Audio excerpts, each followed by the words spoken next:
Hey, well, what's wrong?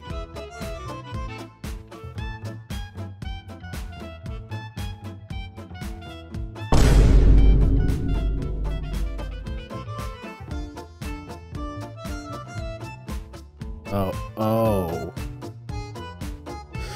I'll get the script ready.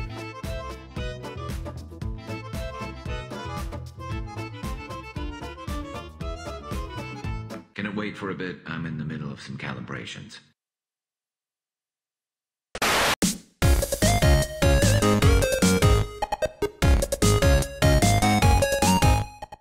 So let's get to the heart of the matter with less delay than the new war, which means essentially as long as I don't take 4 years and rewrite the script halfway through, I think I'm good. Warframe content creation is a dumpster fire. I'm not sugarcoating it. Neither are Twitch viewer numbers when it goes from 14K to 1K when the official Warframe Twitch decides to stop streaming with drops. It is also a big red flag when longtime veterans and staunch supporters just quietly ride off into the sunset like Mogamu and Quiet Shy. You still got dudes like Brozyme holding down the fort. However, it's telling when the best performing Warframe video of the last 2 years is literally titled Worst MMO Warframe by someone that isn't even a Warframe content creator. So here I come to do something the Warframe plot is scared to do, and that is answer the question why. Why is Warframe content creation a dumpster fire? First thing I'm going to talk about are the White Knights of Warframe, the hardcore players that squee and kneel before Space Mom. When it comes to the Reddit and YouTube comment Warframe Defense Force, I just wish to say, You might be the biggest moron I've ever met in my entire life, and I spend all my fucking time on the internet. These staunch defenders of Warframe's honor are the most visible reason why creating content for Warframe can be a bit of a nightmare. Anytime someone decides to levy criticism against Warframe, you can expect these walking DEPR mouthpieces to be in the comments saying the same thing we've heard over and over again. If you don't like the game, you can leave. Warframe is a smaller company. Oh, and Virgil, can we do that comical laundry list of dumb things they say to elevator music to prove a point?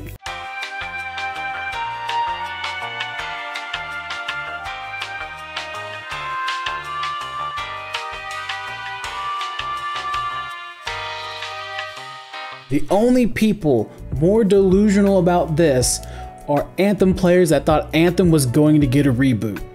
Now, imagine trying to make content knowing that there is a really good chance that these group of players are going to be in your comments. Even if you do some Brozyme gigabrain research to prove your point, you'll still get pushback with the same old tired comments. I'm certain even we have a few from the times we've roasted Warframe. This leaves content creators worried they can't speak their minds unless DE screws up so bad the White Knights have to sit it out. I'm not gonna say any names like Scarlet Spear or Railjack or Arcwing, but anyways, the other fun issue is content pacing. There can only be so many guides made. There can only be so many how-to bullet jump tutorials before the player base just learns it and moves on. At that point, unless you do sketches or machinima, you need new content to come out. Warframe has been as consistent in that department as Amber Heard's testimony. Coyote Wild Legal would like it known that the previous joke does not reflect the views of Coyote Wild or its affiliates. Any lawyers looking to sue, please don't. There have been multiple content droughts, delays, and stagnation. It at one point got so bad that even DE Steve acknowledged creator burnout. But it's normal, creators burn out and move on. Quiet Shy moved on to a Warhammer 40k podcast. Mogamu just paced out right behind Ashiogi Tenno. Other creators have begun to diversify what games they play. Being a purely content Warframe creator is about as profitable as an NFT purchase. I am really dating this Let's Rant. it's gonna age as well as Bethesda's creation engine. Having key content delayed for 4 years makes it a little hard to make engaging videos.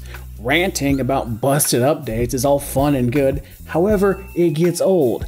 As the Let's Rant guy, I can tell you, being angry is not meant to be a full-time job. Unless you are a World of Warcraft content creator right now, pretty sure anger is all they have left at this point. Since Taylor was excited for me to make a cameo appearance in this Let's Rant, I decided to add my 2 cents into the situation and actually appear in this video. Warframe is way beyond feature creep at this point. It started pretty simple when the game first came out in the first few years. It was just a few missions with different objectives, and really that was fine for a time.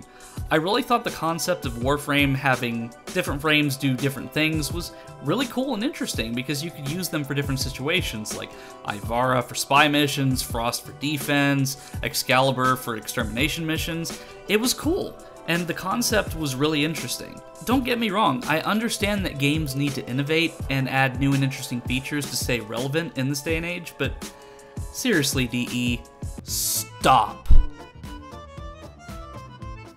Stop! Stop! Look, I get you're actually making another game now, but stop trying to turn Warframe into another game entirely. You've mismatched so many different gameplay styles into this game that it isn't even recognizable anymore. It's just an amalgamation of different popular genres that will most likely get abandoned in the next update. I mean, Fortuna, Plains of Eidolon, Lunaro, Conclave. You never changed, DE. I still haven't forgotten how hype Plains was when it first came out, and we got one single cinematic cutscene from that update. Just one. And then when Fortuna came out, it was the same thing, just a few little things here and there, but it was essentially just a reskin of Plains of Eidolon, and honestly, Fortuna was a better Plains of Eidolon because it had more content when it first came out. And after watching the Duviri Paradox gameplay demo, it doesn't even feel like the same game anymore. I mean, sure, you're playing as the Drifter and, you're riding around on some mechanical horse thing, but I think at face value, it's probably still going to be the same thing as the other open worlds. Because I can't trust you at your word, DE, that this just won't be another hopeless reskin of Plains and Fortuna and the Cambion Drift or whatever the f that one was called. Like, that's when I stopped playing, was when the Infested open world came out. And one thing I learned in television production was to make the trailer and showcase better than the actual product, which is how movie trailers and game demos at E3 work. And this is why the Ubisoft downgrade meme is a thing. I haven't trusted DE since Fortuna because the railjack coming into the Orvalis and seamlessly switching between the open world and space was just cinematic bullshit. I think the concept at face value is cool, expanding the lore and letting you play as other characters like Call 175 again, but at this point we're having people likely going to be running around with K-Drive, switching to Necromechs mid-combo, then rolling around with the Art Gun, switching to the Drifter, shooting a couple seconds, and then doing some stupid Street Fighter bullshit finisher move on an enemy with the Operator, and then finishing the mission in like 2 seconds. This was already an issue in previous years of the game where people just bum rushed through the missions with all their high-powered weapons because of how awful the grind system was, and just how the connection system with other players worked. And it still was a problem whenever I was still playing, because you would have people go through 5 waves of defense or interception, and then they would leave, and then you were either by yourself or you had to queue up with new players. So you really had to not go on public, you had to play with friends. And I really haven't even played Warframe since before the new war, so I can't tell you if it's still that bad or not. And knowing Digital Extremes in Warframe, it probably is. And also Soulframe, are you fucking kidding me, Digital Extremes? So you're actually making a new game for the first time in probably a decade. So, I wonder how this one will turn out, copying yet another popular genre at the time, like Soulsborne. Anyone remember The Amazing Eternals? I do. You probably don't. Anyway, hopefully with Steve moving on to Soulframe and giving the reins to Rebecca, that maybe some legitimate change can happen to this game. But I don't have my hopes up. Back to you, Taylor. The last and most important bit is support from the development team, or in DE's case, complete lack thereof. We are on our 2nd iteration of the Warframe Content Creator Program, and as far as I can tell, it's going as bad as well as the first one. If we're lucky, someone will have a spicy take that the developers once again decide to hop on Twitter and dogpile them. Is that a Ray Tullius reference? The world may never know. DE at times forget content creators are a double-edged sword. One day, they are free marketing. They are singing the praises of your game on every social media platform. The next day, they're slamming you for introducing manipulative mobile-style currency called Regal Aya or mod drop boosters. DE has never known how to handle this. It usually takes a bigger outside content creator to cause a stink before anything gets done. The crap with Prime Vaults? Jim Sterling. The mod booster BS? It took Tactical Potato and the subreddit memeing it to hell to get it fixed. Anything gameplay wise is usually ignored unless they see their player numbers tank, or a stream chat gets a little spicy a few too many times.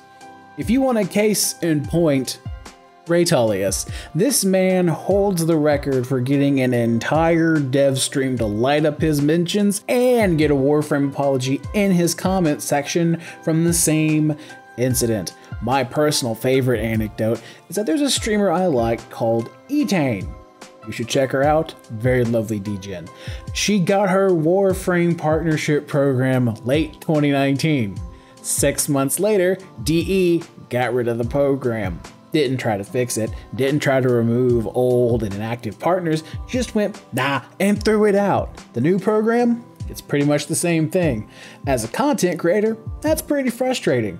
Do you reapply? Does your status under the previous program count? TLDR, DE cares and supports the content creators as much as it does Conclave.